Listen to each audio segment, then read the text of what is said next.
Welcome, everybody, to the A Little Less Fear podcast. I'm your producer and host of the show, Dr. Lino Martinez.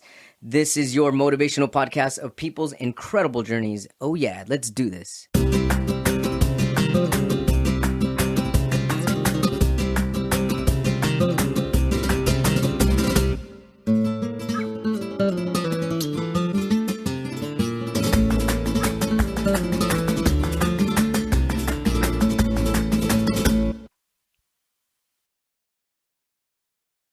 Welcome back, everybody, to the A Little Less Fear podcast, the Dr. Lino Show. I would love to welcome Jim Brosnahan, a member of the California Trial Lawyers Hall of Fame, is a federal prosecutor and a defense lawyer. Gender discrimination, freedom of the press, voting rights, refugees, sexual harassment, false imprisonment. Mention any headline in the nightly news, and legal legend James Brosnahan has tried a case. Now, Brosnahan offers us a front row seat in the courtroom as he goes before the bar with his memoir, Justice at Trial, Courtroom Battles and Groundbreaking Cases. Justice at Trial follows Brosnahan's career of 150 jury trials, taking us through the demanding, often controversial, and suspenseful world of jury trials, tense appeals, filled courtrooms, locked jail cells, corporate boardrooms. Each chapter follows a different case, including refugees in the Mexican border, gender battles inside one of the largest corporations in the world, sexual taboos on national television, accusations of terrorism, government agents who cheat, innocent prisoners in jails, the constitutional right to speak and print the truth, bringing law to a war zone, poverty and murder on Native American reservations, hunger in America, and more. James, welcome to the A Little Less Fear podcast. Such an honor to have you here. Thank you so much for having me. I do appreciate it. Absolutely, my pleasure.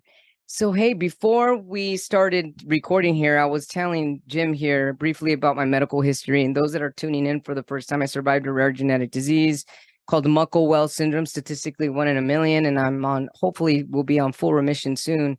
And so then Jim basically told me, it's also in his book. Here's the book right here, Justice at Trial. It's also in his book where he describes his childhood, where he spent 3 years confined to a bed. And he was basically telling me how that helped shape his personality and the rest of his life. Could you tell us a little bit more about this? Well, I'd be happy to briefly. When I was 3, a doctor diagnosed me. I was running a fever, and he decided I had rheumatic fever with possible heart involvement. And he told my mother that we ought to keep him in bed until we see how this develops. I was in bed from 3 to almost 6. And my father, when growing up, I really didn't think we were poor. I did a lot of work when I was a kid, but I didn't think we were poor. Writing the book, I realized we didn't have much money, that's for sure. If that's poor, it was poor. So my father finally got the money for a second opinion. And the doctor said, things get better or they get worse. They don't stay the same. Let the kid up. And so I was allowed to get up, and I went to the first grade, but I couldn't read. And my father really had been my savior during that period. He'd come home from work, and we listened to the old radio programs and things of that kind. And he was my contact with the outside world. So that was my beginning. And on your second point, which is maybe more important, did that somehow affect my life as a everyday trial lawyer, going to court, trying cases and all that? It did. I always wanted to be, and then I was out there involved in the world, involved in what really mattered to clients.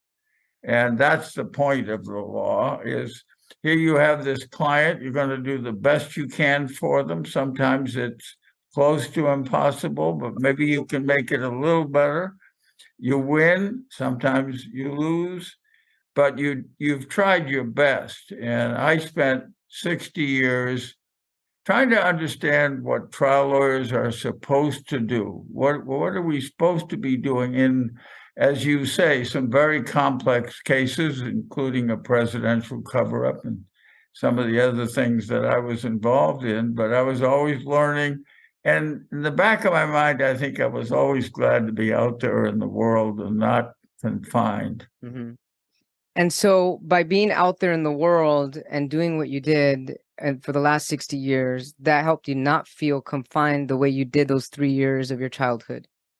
That's exactly right. There were moments when I couldn't believe my luck to be involved in the law, one form or another. It might be a trial, it might be lecturing, which I did a lot of. I taught at Berkeley Law School for 10 years.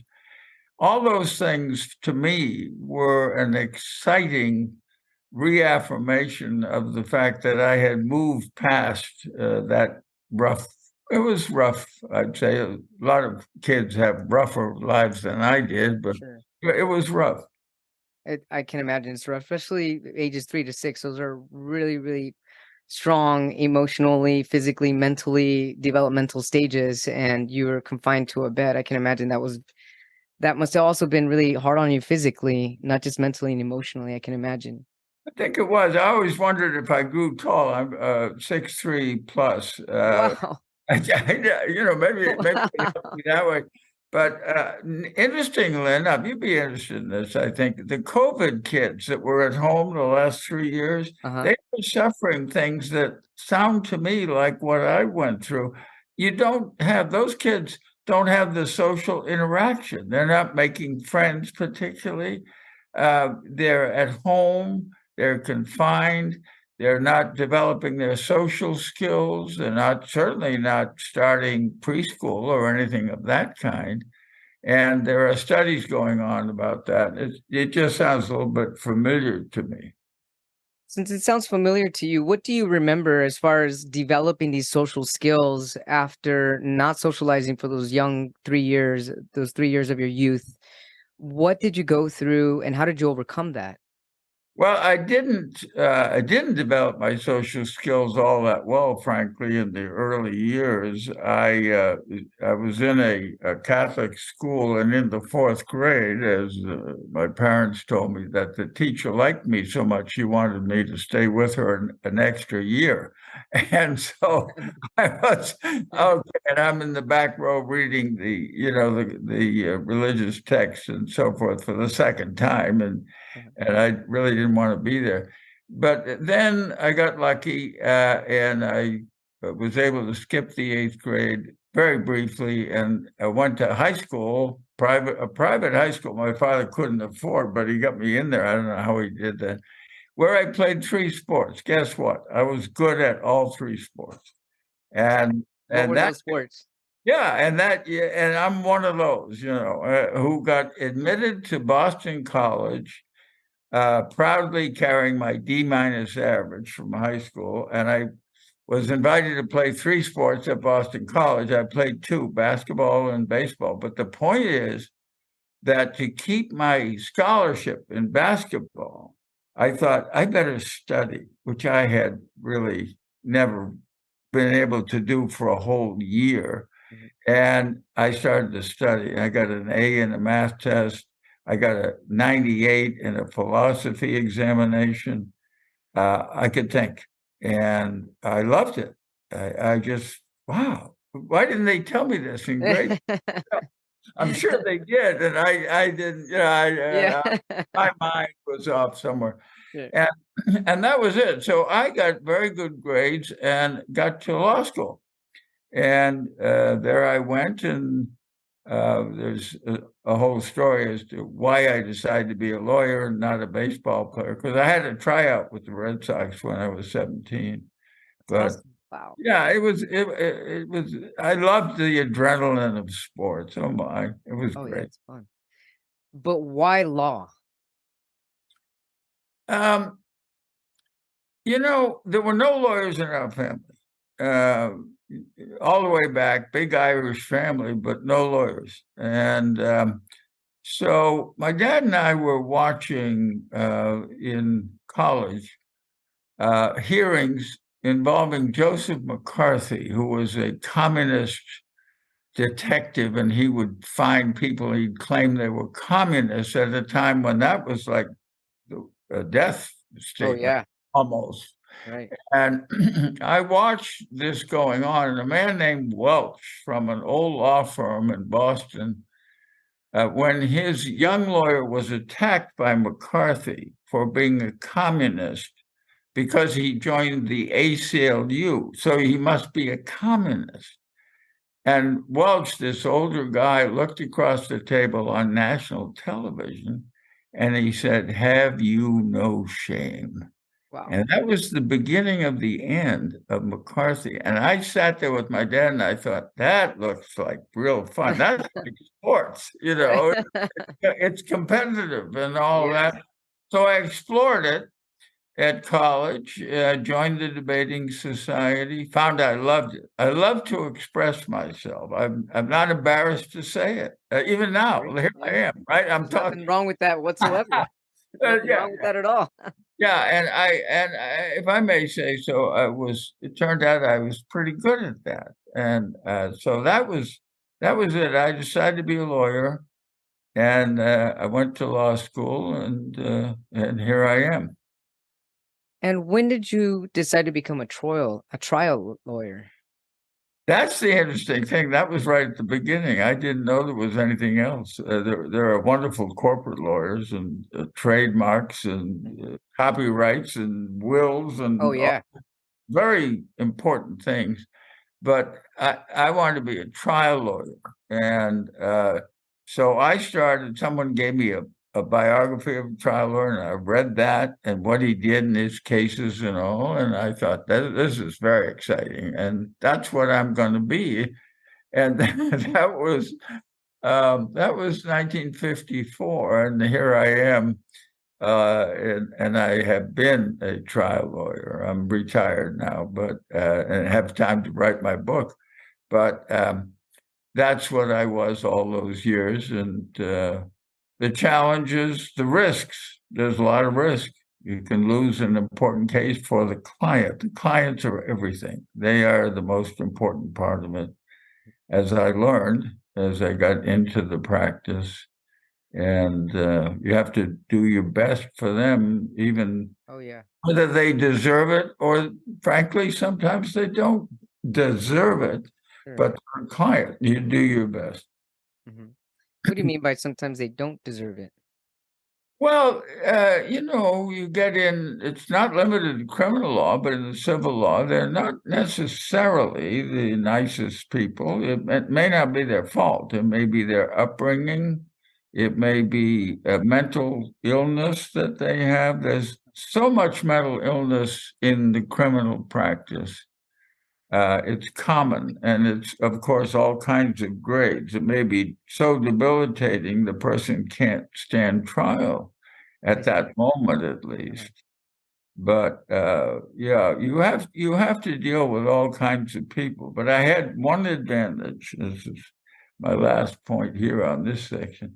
But I worked every kind of job. There's not a job you can think of I didn't work. I drove a cab. I laid blacktop on highways. I worked in an underpass juggling stone and as a construction worker. I worked behind counters, and I did just about every kind of job, and that helped me with real people. And I loved that, and I enjoyed that. I'm about as socially mobile as anybody you're likely to meet. I mean, I have represented the bottom of the folks, and I have walked among some pretty fancy dudes.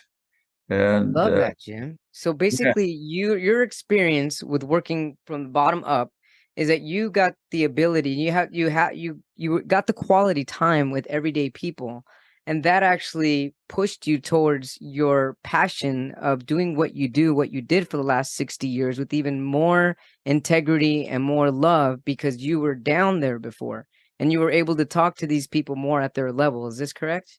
that's absolutely correct. I had a job in construction in Somerville, Massachusetts. I grew up in Boston, and we'd gather together at 7:45, to start at 8, and there'd be conversation. No sentence would go without blasphemy or swearing or something. Sure, sure, I can imagine.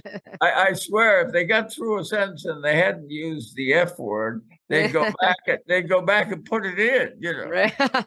And so I lived in that world, and others at other levels, while at the same time I was studying philosophy at Boston College and many other things, and then at law school, and so I was socially mobile beyond. I mean, I worked this construction job I just mentioned to you. I was in my second year at law school, so That's incredible. yeah. Well, if you want money in your pocket, it's good. It's good to work when you're at my economic level, which I was as a kid. Absolutely, I agree with you right there. So you've got some incredible chapters in your book here, and I wanted to know on chapter 11 here, titled "An Awesome Woman Successfully Stands Up to a Powerful Man." Why did you feel this was an important chapter to include, and what about this trial sticks out for you the most? I think that the trial, the most important point was the wonderful bravery and courage, really, of my client. Her name is Patty Dunn. She's passed away since that time. And she had worked her way up from modest beginnings to higher positions within a bank. And then she worked in a company called Barclay, which some of your viewers may be familiar with. It's a humongous company, huge, one of the biggest companies in the world. And she became the chairperson and the chief executive officer of Barclays, and was ranked, as they say, among the top women CEOs in the country. And then she agreed to be the chairman of the board of Hewlett Packard, which is another huge company. And this man was on the board. One thing led to another, and he decided he was going to ruin her. And he was, at one time, at the top of the financial people in the United States. And he hired a team of lawyers and public relations people, and started getting stories written about her to the effect that she had somehow invaded someone's privacy, which at that time and this time is still a very important thing. If you say, somebody invaded your privacy, that's a serious matter. And suddenly she was on the cover of Time magazine, and with a terrible picture. And the thing about her was, though, she never complained about being attacked, and she never complained about the terminal illness that she suffered at the same time. And I admired her greatly. I put it in the book for a number of reasons, one of which was the timeliness of males thinking they're going to run over women. And the book is an interesting story. I think it's very interesting, actually, because on my advice, after she was indicted, she went on 60 Minutes and she fought back. And trust me, there's no lawyer, if any lawyer is watching this program, they will agree that you just never put someone on television, the current presidential candidates to one side, by the way, but you just never do that because they can use it against you. I thought she could do it, and she did. She spoke in front of 14 million people on 60 Minutes. And not too long after, there was a dinner where she got the Businesswoman of the Year award. After she's indicted, there was 500 people at the Fairmont Hotel, including the governor was there. And when she was introduced, they gave her a standing ovation. So she was a fighter, and she wasn't going to buckle in. And It was an honor to meet her, never mind represent her. How long did that trial go for? Yeah. Okay. Oh yeah, how long did that trial go for? We got the case dismissed after a lot of back and forth. We convinced the powers that be in the California Attorney General's office that their predecessor, who had indicted her, had misunderstood the law of privacy and that it really wasn't a crime. It shouldn't be a crime. Mm-hmm. And so she was exonerated, in my opinion, according to that, and returned to her life. Although she had lost her position in the corporation, they terminated her. She took a real hit. But the story is in the book. Jim, how do you usually get these cases? Who hands them to you? Do you choose them? Do they come to you? How does this usually happen? Well, it's a maturation over time. And as I said, I practiced for 60 years.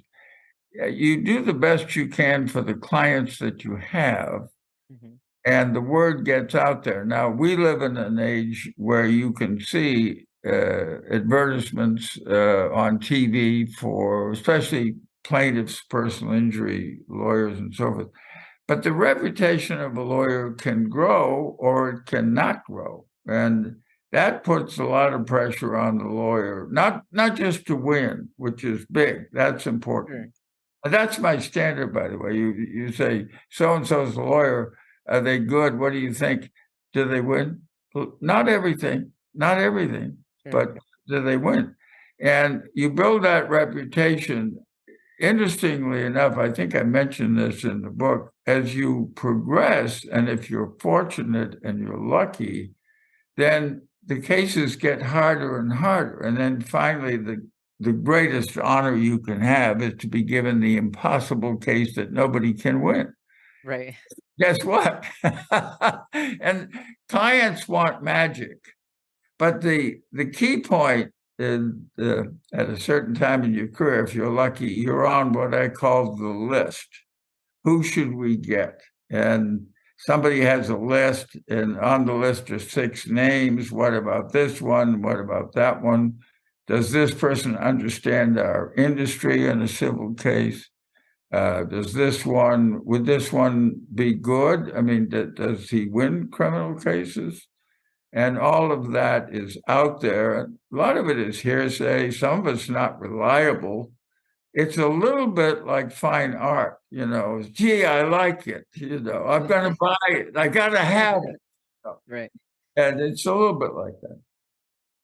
What was the longest trial you were on?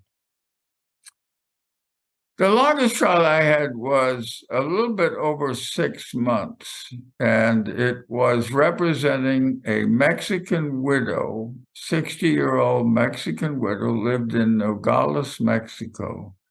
And she, as a church worker in the Catholic Church in Nogales, helped refugees coming from Guatemala and El Salvador.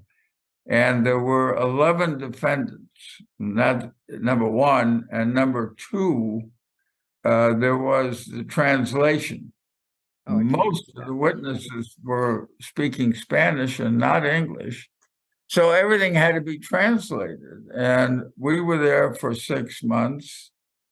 The judge was against us in a very strong way, and he ruled out our defense. And I don't want to take a lot of time with our defense, but, contrary to everything you see on TV, refugees who have been threatened in certain specific ways in a statute in the United States are entitled to come into the United States. And that was our defense. They had come not through the portals, at the main place, but they'd come over hills and this and that. Sure. So it was complicated, but he ruled that out, leaving us basically with no defense, and we fought anyway. We did the best we could. They all got probation, and that was kind of a win, actually.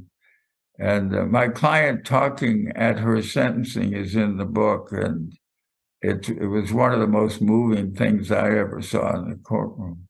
I can imagine. I can imagine the emotions were high as well. And I could just I can definitely feel that, especially me being a Mexican American and being Yeah, close to people that have come from other countries walking. yeah, Yeah, I can imagine that that was very emotional as well. yeah. It's another chapter here that you have, chapter 16, an innocent man walks out of jail 17 years later. Why was this important for you to include? What did you gain from this? Well, I think I'm not sure I gained anything, but the reader, what the reader might know about innocent people getting convicted is certainly reinforced by that chapter. And the details, we have this great battle going on in the United States at the moment, whether you follow science or you shouldn't follow science. It's kind of extraordinary. But science has to do with fire. There's science about detecting fire. A woman living in the house of my client, he was renting it to her family. The mother and the two children were asleep in the house, and a fire started, and they were killed. They died, and a fire inspector who was frankly a little bit over the hill and given to sudden judgments, came down, looked all around, decided, number one, it was arson. And number two, because my client had visited the day before, the police concluded within about 48 hours that he did it. Within 48 hours that they concluded Yeah. that? Yeah, they decided that. They came in the morning. He was sleeping, and they knocked on the door at 6 o'clock in the morning. And as they sometimes do, they're very polite, they're very kind, and you lost your house, and that's maybe you would come with us down to the station and we can get a full report. He was in custody from that moment until 17 years later. And the Innocence Project, which is a famous group of dedicated people. Can I step back for a second? One of the reasons I wanted to write this book Yes. is I want people to hear more about the lawyers who are out there doing Yes. wonderful work at less money than they could get elsewhere. And there are thousands of them. These are lawyers. And so I found opportunities to put that in. In any event, it turned out that the science, in quotes, about arson was wrong. There was modern science, modern testing that showed it was wrong. And as we got ready to try the murder case, because the DA was adamant they were going to retry the case. A federal judge had said, you either have to let him go or you have to retry the case. And they were serious about letting it go. We came in, our team, George Harris and others, and we gutted their case. Basically, we got their case knocked out and so forth. They still were going to try the case. They're going to do all this. In the book, I tell the story, but I will tell you this much. Of all the moments, really, with prisoners that I've had, and I've had a lot of moments with prisoners, looking through the glass in the jail and seeing my client without shackles, which he always had worn every other time I visited with him. He always had these heavy shackles, standing in civilian clothes for the first time in 17 years. Wow. And he came out, and his sister was there, his two sons were there. His sister never gave up on him. These stories of what happens in prisons are extraordinary. Often they are. If they have somebody, as he did, and he was out of jail. And that story is in the book.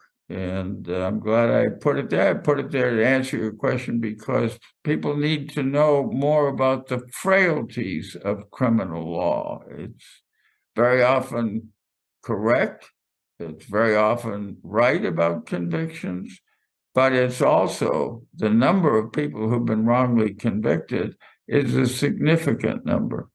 Oh, I've heard and I've seen so many documentaries on this, and it's really heartbreaking. It's so heartbreaking how common this is. Sometimes even with the most minor things that people have been convicted of that get so long, so many years, and then be wrongfully convicted at the end. It's sad, it's painful. But It I'm is. still wondering, Jim, though, because I can imagine that you did learn something from this. You did grow from this. You did gain something from an experience like that. Well, I think there are times when the lawyer has to go home and look in the mirror and say, "I'm a very lucky person. Sure. I never had anything like this happen to Sure. me." And so there is that aspect of it.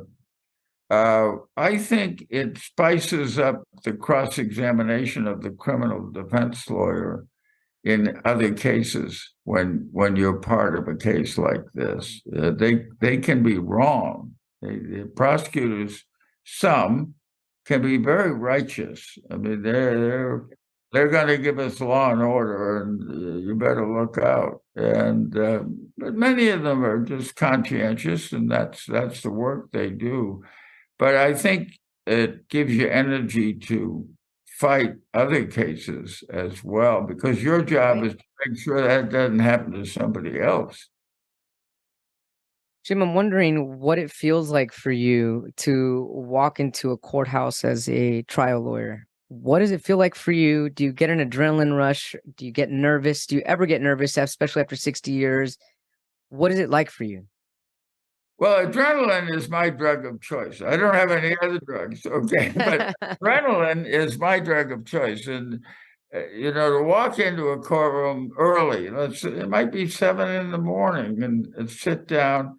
I joke with sheriffs or bailiffs or federal marshals if they're there. We chat about the Giants baseball team, whatever it might be. The judge might be around before he puts or she puts their robes on, and we chat a little bit about things and all of that. That atmosphere is, and I haven't made this up for an interview. I love that atmosphere, and being there is a privilege. It's I remember when I first thought, go back, way back to your first question, is when I thought about being a lawyer, you know what I got stuck on? They call you Esquire. And I thought, that's fantastic. I'll be an Esquire. And you just feel before the action begins, then the door closes. The judge is up sitting up front, the jury's in the box, then you fight like hell and you give it all you can with subtlety at times, not so subtle, and whatever is called upon to do. And what does it take to be a successful trial lawyer?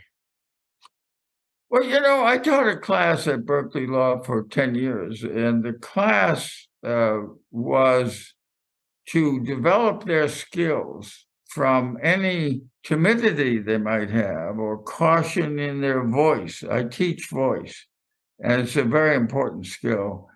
And I tell them at the first class that we can develop your skills. It's your skills that matter. I can tell you that over the 10 years, without exception, they have developed their skills. So I have this point of view that if you're going to work on it, you can develop your skills. But I think competition, experience in competition, waiting on tables or behind a counter dealing with humans, some of whom are in good mood, some of whom are in a terrible mood, is very valuable. And so I think those are the things. But if you want to be part of a world of rules, do you like rules? I mean, do you think rules are good? do you want to reform things? A lot of young people go into law because they want to reform A or B or C or D or E, and good luck to them, and they should.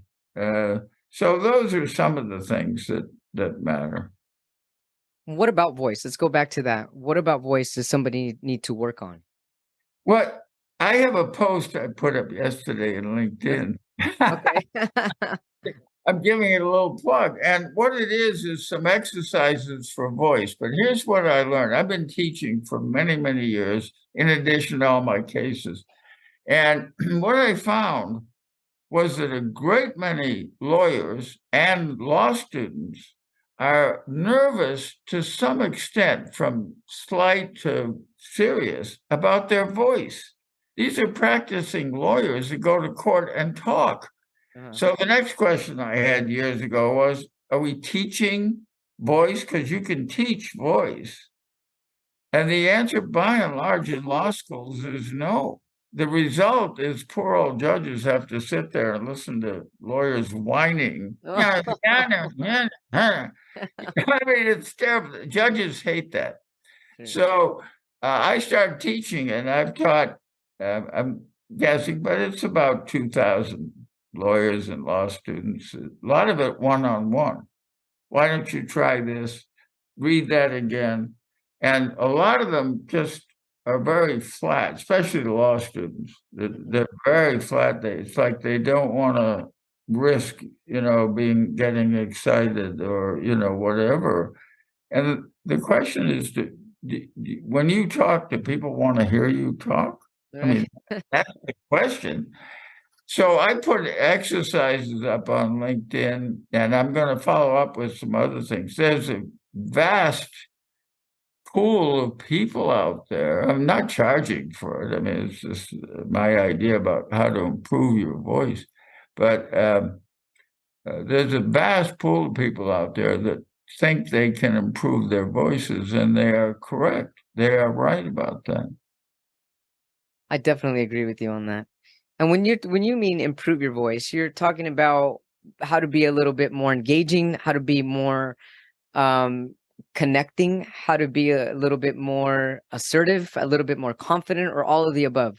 All of those things. The confident part is, the way to do that is to practice. I'm convinced that works.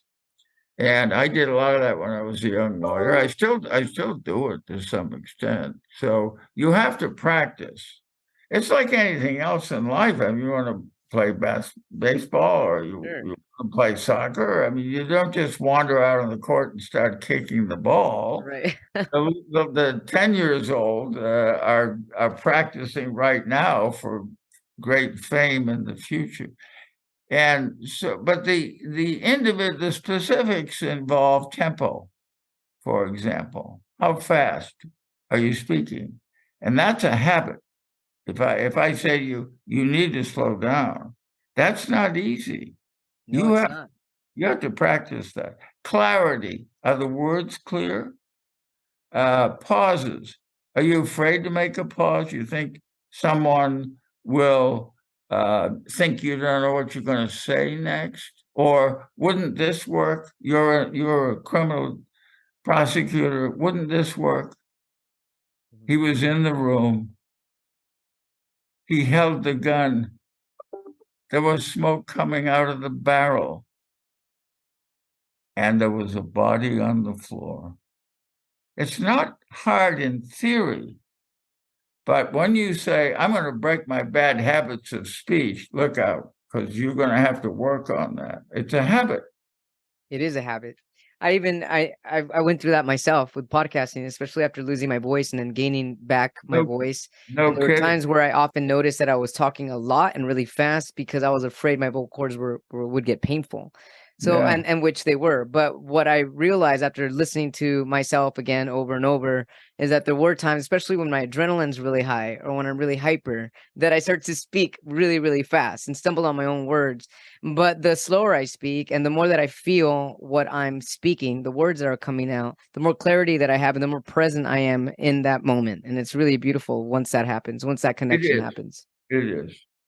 And what about personality coming through with the voice? Do you encourage that as well?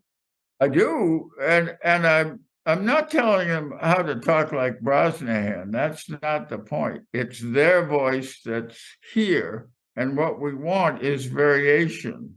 And try it. That's the beauty of the class when I taught it, is try it. We're all friends here. Nobody's going to make fun of you. So try it. And I'll give you an example. Emotion.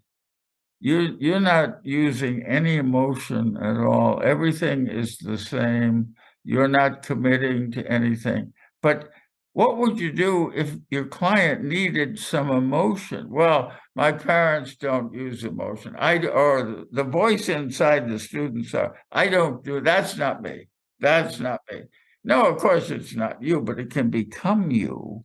And you'll have another tool in persuading people. So let's try it. Well, okay, I'm going to use emotion. I'm emotional now. Let's try it a little more. Give me a little bit more emotion. How did that feel? Well, I'm kind of getting used to it. You see what the process is. It's crucial, and it's not in very many law schools. When did you realize that you had your own voice? How long did it take before you actually felt comfortable with your voice? When I joined the Fulton Debating Society at Boston College, I was comfortable my first day. And that kind of undercuts all this work on voice that I'm talking about, but not really. I felt comfortable with it, but Lord knows what I sounded like. I don't really know. I guess what I'm really saying is I enjoyed talking. I really liked expressing myself. And I think part of that goes back to the 3 years in bed. Who am I going to talk to? I talk to my father. I talk to my mother. And that was my grandparents would come sometimes, but that was about it. Jim, I'd like to talk about the word justice. What did justice mean to you when you first started, and what does it mean to you now? I wanted to do it when I started. I knew there was injustice. I could see it. I mean, economic injustice was quite visible in Boston in the 1950s. And I sympathized with that. I could see it. It's not fair. It's not right. And I saw a lot of things that needed to be reformed. Where I am today, all these years later, is I know that although the word is talked about all the time and is sometimes over the courthouse door, justice and so forth, nobody really knows what it means. I mean, they don't. They know that's not it, or they know, yes, that's right. And I just finished dare I say, dull 50-page article that includes the answer to your question, what justice is. Yeah, because that's my next book will have a chapter on justice, my views of it. And justice is probably a proportion of a reaction to something that is perceived as an issue. Now, that's pretty broad and vague and general, but judges are doing this all the time and not using the word, but they're trying to do that. So here's the defendant, and they did something. Now they're being sentenced, but there were circumstances that are part of that are not in the statute. And given the background of the person, probably justice, the judge thinks, would be a little less if they have the discretion to do it.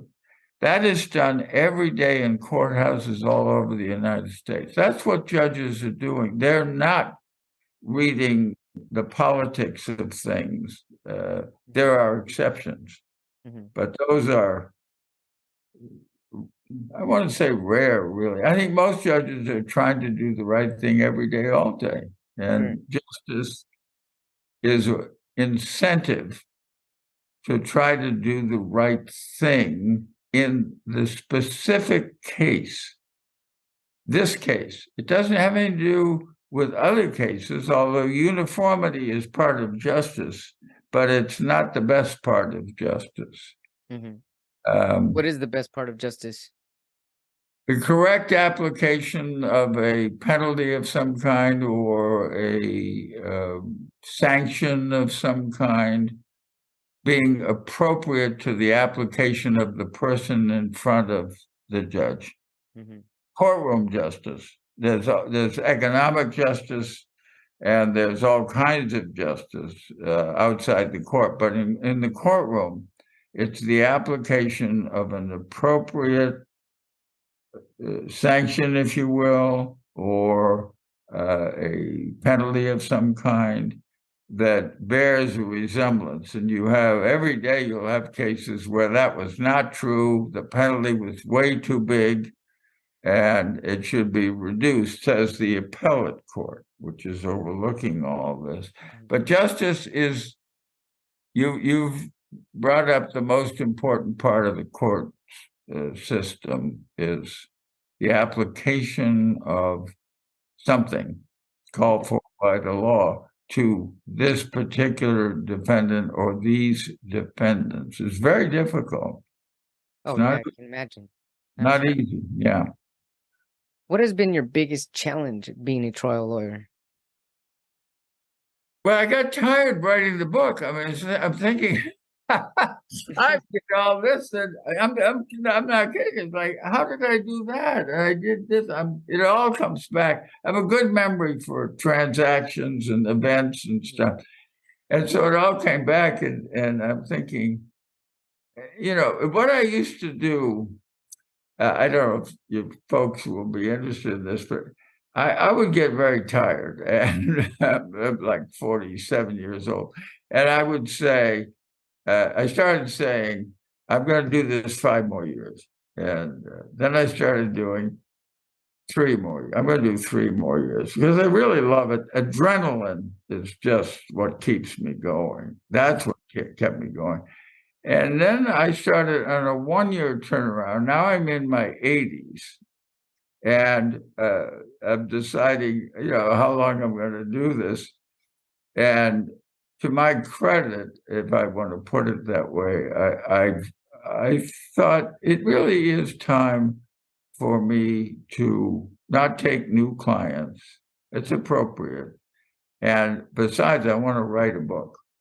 And so that's what I did. The strain is enormous. You mentioned the 6 months sanctuary trial, the widow from Mexico, that was living in a hotel in, wow. I think I came home 3 or 4 times to Berkeley, but I was there, all of the lawyers were down there for 6 months. I mean, that's an enormous strain.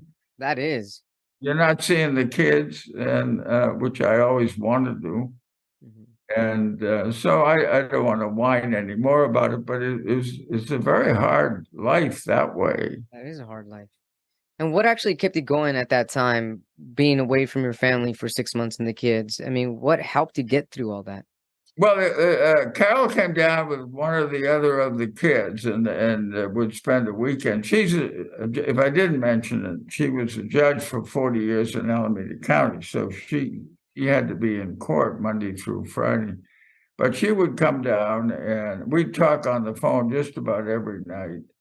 One thing I learned, by the way, which is kind of irrelevant, is hotels serve the same food. So if you're in a hotel for 6 months, you're saying each night, to the nice person on the phone, I'll have the chicken with the raspberry sauce on the side, Oh, and goodness.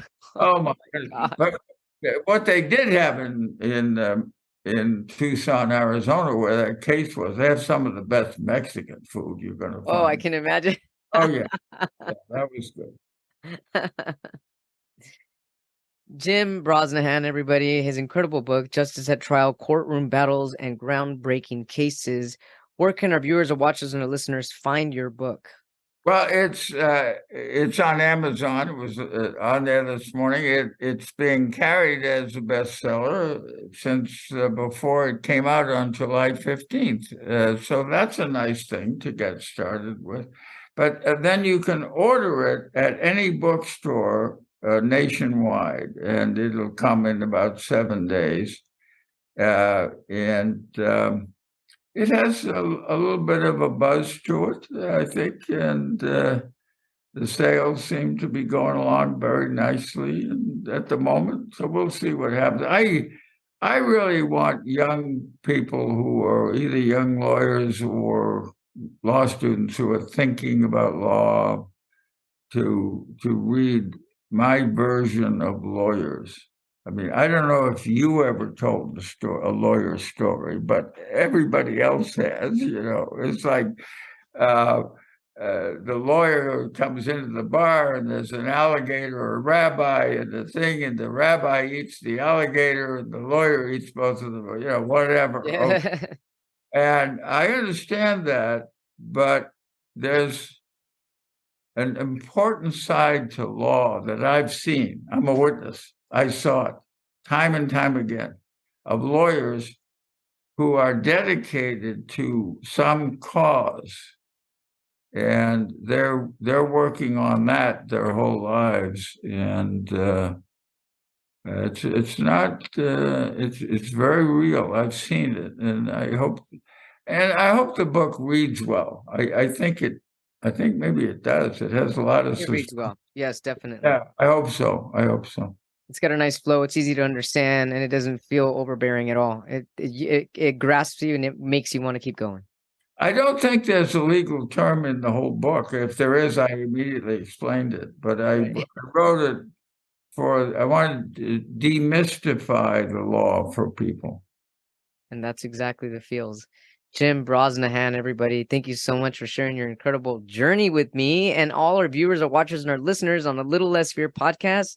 Wishing you tons of success on your next book. You said your next book is going to be on justice? Yes, it's going to have a big chapter on justice where I give my version of it, and but it's going to have other things like the rule of law, for example, is mentioned all the time. The rule of law, this is breaking the rule of law. Nobody knows what it means. And what's included in the law, that's for another day. But thank you so much for having me. Thank you. Absolutely. It's been my pleasure and it was an honor. Have a great rest of your day now. Okay, thank you. I will. Thank you all so much for tuning in to the Dr. Lino Show, A Little Less Fear podcast. If you'd like to get a hold of me, you can do so by sending me an email at alittlelessfear@gmail.com or through an inquiry from my website at www.alittlelessfear.com, where you will always find information on where to get my book. You can get my book on Amazon and Amazon paperback version, Kindle or Kindle Unlimited. And I also create incredible visual video poetry for people that are interested in marketing or even just to send a personal note to anybody or somebody that you might love.